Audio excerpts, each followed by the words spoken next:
और इस बीच जरा बड़ी खबर आप जानिए, जयपुर से मिल रही है। कफ सिरप केस में एनडीटीवी की खबर का हुआ है बड़ा असर। खांसी की सिरप में गड़बड़ी का पूरा मामला, और अपडेट ये है कि सिरप बनाने वाली कंपनी यहां पर उस पर एक्शन लिया गया है। कायसन फार्मा की 19 प्रकार की दवाओं पर रोक लगा दी गई है।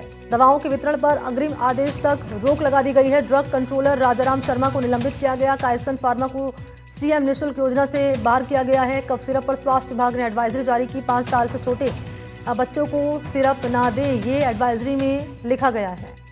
तो फार्मा की 19 प्रकार की दवाइयों पर रोक लगा दी गई है। ये बड़ी अपडेट है। कायसन फार्मा को सीएम निःशुल्क योजना से बाहर कर दिया गया। कफ सिरप पर स्वास्थ्य विभाग ने ये एडवाइजरी जारी की है।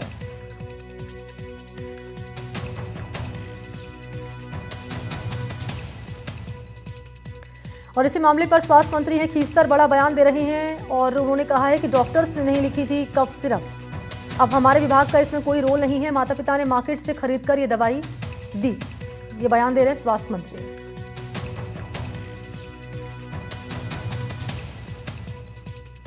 जो दवाइयाँ जो जिन माताओं ने अपने बच्चों को दी है वो हमारे सरकारी अस्पताल के ना तो प्रिस्क्रिप्शन से थी ना उनके रिकमेंडेशन थी। अब कोई भी माँ या कोई भी माँ बाप या कोई भी पेरेंट्स कहीं से दवाई लेके कोई अनप्रिस्क्राइब जाके दे देंगे और उससे ऐसा हादसा हो जाए, इसमें डिपार्टमेंट का कोई रोल नहीं है। इससे ये हमारे डिपार्टमेंट के दायरे से बाहर है। जांच में तो हमने जो हमारी दवाइयाँ टेस्ट करा ली, उसमें कोई प्रॉब्लम नहीं आ रही। तो कफ सिरप डेक्स्ट्रोमेथोर्फन को लैब रिपोर्ट से क्लीन चिट मिलने के बाद आरएमएससीएल के एमडी हैं पुखराज सेन बड़ा बयान दे रहे हैं। कह रहे हैं कि विस्तृत जांच रिपोर्ट के बाद इस मामले पर खुलासा हो सकेगा। सुनिए। सैंपल जो इनिशियली हमने भेजे थे, उनकी जो लैब रिपोर्ट आई है वो स्टैंडर्ड की है कि जो सप्लाई सामने और अभी और भी सैंपल्स लिए गए थे, तो उनकी रिपोर्ट भी अभी जैसे ही आएगी डिटेल से आपको। सर 2 बच्चे मरे, करीब 35 से ज्यादा घायल है। एक सैंपल रिपोर्ट को अगर क्लीन चिट मिल गई, मतलब पूरी दवाई क्लीन चिट हो गई आपकी? नहीं, अभी इसमें सैंपल्स और भी हैं। अभी जो इनिशियल सैंपल्स लिए गए थे सामने आता है कि जो जहाँ तक डिटेल इन्वेस्टिगेशन है वो कमेटी जो है वो सारे तथ्यों को जांच कर रही है। तो यहाँ पर आप सुन रहे थे आरएमएससीएल के एमडी हैं पुखराज सेन, बयान दे रहे हैं कि विस्तृत जांच रिपोर्ट के बाद ही इस मामले में खुलासा होगा। और जरा एक्शन क्या लिया गया वो आप जानिए। सभी बैचों पर रोक लगा दी गई है। यहाँ डेक्स्ट्रोमेथोर्फन और अन्य कंपनियों की दवा पर भी रोक लगा दी गई है। ये बड़ी अपडेट है। और जो स्वास्थ्य मंत्री हैं खीफ सर, वो कह रहे हैं इस मामले को लेकर कि डॉक्टर्स ने दवाई ये नहीं लिखी थी, कफ सिरप नहीं लिखा था, हमारे विभाग का इसमें कोई रोल नहीं है। माता पिता ने मार्केट से खरीदकर ये दवाई दी है। और सबसे पहले अपडेट इस मामले को लेकर जान लेते हैं, रिपोर्ट में क्या बातें सामने आ रही हैं और क्या कह रहे हैं इस मामले को लेकर स्वास्थ्य मंत्री। चलते हैं सहयोगी वीरेंद्र के पास, इस वक्त हमारे साथ जुड़ चुके हैं। वीरेंद्र, पहले इस मामले में अपडेट आप दर्शकों तक पहुंचाएं। बिल्कुल, देखिए आपको बता दें कफ सिरप के मामले को लेकर अब लगातार जो है सरकार के द्वारा भी एक्शन लिया जा रहा है, क्योंकि आप देखेंगे कि जो इसमें आप ड्रग कंट्रोलर हैं उनको भी जो है यहाँ पर सस्पेंड किया गया है। इसके अलावा आप देखेंगे कि जो 2 चिकित्सा कर्मी हैं, जिसके अंदर एक डॉक्टर है एक फार्मासिस्ट है, उनके ऊपर भी जो है इसकी गाज गिरी है, क्योंकि उनके द्वारा जो है इस पूरे मामले को लेकर जो है प्रिस्क्रिप्शन के अंदर जो है एक जो इस दवाई का मेंशन किया गया था और उसी के आधार पे जो है ये एक्शन हुआ। इसके साथ साथ आपको बता दें कि जिस तरीके से जो कफ सिरप का मामला है, लगातार जो कह सकते हैं कि राजस्थान के अंदर इसके कई जो साइड इफेक्ट हैं वो खास तौर पे बच्चों के ऊपर देखने को मिल रहे हैं, क्योंकि आपने देखा होगा कि अब तक जो है कथित तौर पे 2 बच्चों की मौत है वो यहाँ पर सामने आई है। और वहीं पर स्वास्थ्य विभाग की बात की जाए तो स्वास्थ्य विभाग ने साफ तौर पे कहा है कि इन बच्चों की मौत है वो डॉक्टर्स के द्वारा दी गई दवाई की वजह से नहीं, किसी अन्य दवाई की वजह से हुई। यानी कुल मिलाकर जो है यहाँ पर जो है स्वास्थ्य विभाग पल्ला झाड़ता हुआ दिखाई दे रहा है। इसके साथ साथ अगर बात की जाए, सवाल वही है, क्योंकि जिस तरीके से अभी मैं आपको सुन भी रहा था, उस दरमियान आपने कहा कि जो ये दवाइयां हैं वो बाहर मार्केट से खरीदी हुई हो सकती है।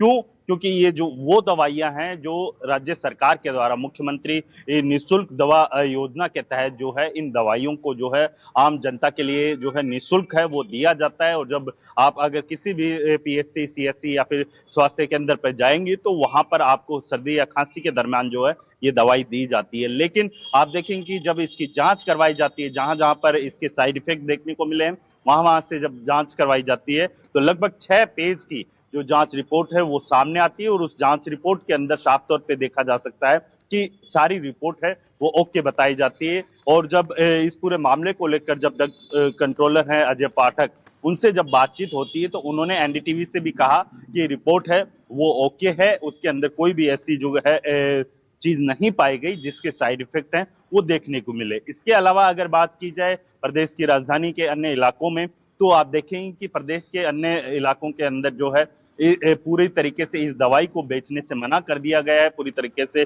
जो है यहाँ पर रोक लगा दी गई है। और इस कंपनी की या जो कैसेंस जो नाम की जो फार्मा कंपनी है उसको लेकर जो है साफ तौर पे जो है स्वास्थ्य विभाग ने आदेश जारी किया है कि इसकी जो अन्य जो 19 दवाइयां हैं या फिर जो अन्य जो दवाइयां यहाँ पर दी जा रही है उनकी भी जो है जांच है वो राज्य सरकार के द्वारा की जाएगी। यदि इस जांच के दरमियान इन दवाइयों के अंदर कोई भी खामी पाई जाती है तो उसको लेकर जो है कड़ा से कड़ा एक्शन है वो राज्य सरकार के द्वारा अपनाया जाएगा।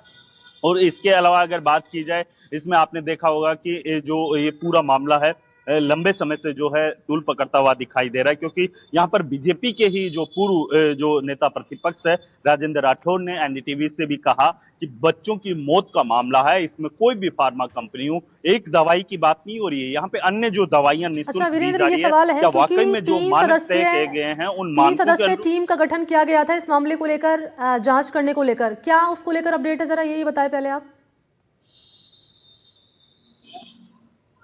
देखिए, जो 3 सदस्यीय कमेटी बनाई गई है उस कमेटी के द्वारा जो विस्तृत रिपोर्ट है वो सौंप दी गई है। और उस रिपोर्ट के अंदर जहां जहां से जो इस दवाई के इस सिरप के जहां जहां पर इसके साइड इफेक्ट देखने के मिले थे, आप देखिए कि सीकर हो या भरतपुर हो या फिर अन्य जो जिले हैं वहां पर भी जो है इसके साइड इफेक्ट है वो देखने को मिले थे। लेकिन जो है वहां से सैंपल है वो इस 3 सदस्यीय कमेटी के द्वारा कलेक्ट किए गए थे। उन सैंपलों की जो विस्तृत रिपोर्ट है वो कल जो चिकित्सा विभाग के द्वारा सार्वजनिक की गई थी। और उस रिपोर्ट के अंदर बाकायदा जो है ये दवाइयां हैं मानकों के अनुरूप जो है पाए जाने की बात है यहाँ पर ड्रग कंट्रोल के द्वारा की गई है। यानी कुल मिलाकर इस दवाई के अंदर कोई साइड इफेक्ट नहीं है। लगातार जो है यहाँ पर कथित तौर पर जो है चिकित्सा विभाग भी दावा करता हुआ दिखाई दे रहा है कि ये दवाइयां हैं ये चिकित्सा जो पीएचसी या सीएचसी से नहीं ली गई है, किसी अन्य जगह से ली गई है। लेकिन सवाल ये है कि अगर ये अन्य जगह से ली गई है तो आखिर बिना जो कह सकते हैं कि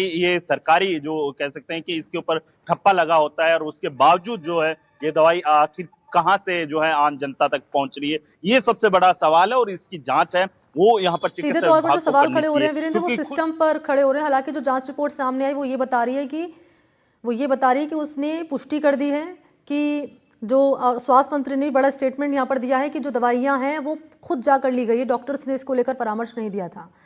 शुक्रिया आपका वीरेंद्र तमाम जानकारी के लिए। और अगली बड़ी खबर जानिए, डूंगरपुर के पातेला बस्ती में तनाव के बाद हालात सामान्य हैं। कलेक्टर और एसपी ने इस मामले में बस्ती में फ्लैग मार्च निकाला। दरअसल 2 अक्टूबर को यहां विशेष समुदाय के कुछ लोगों ने 2 युवकों पर हमला कर दिया था और इलाके में तनावपूर्ण हालात हो गए थे। पुलिस ने इस मामले में 2 लोगों को हिरासत में लिया।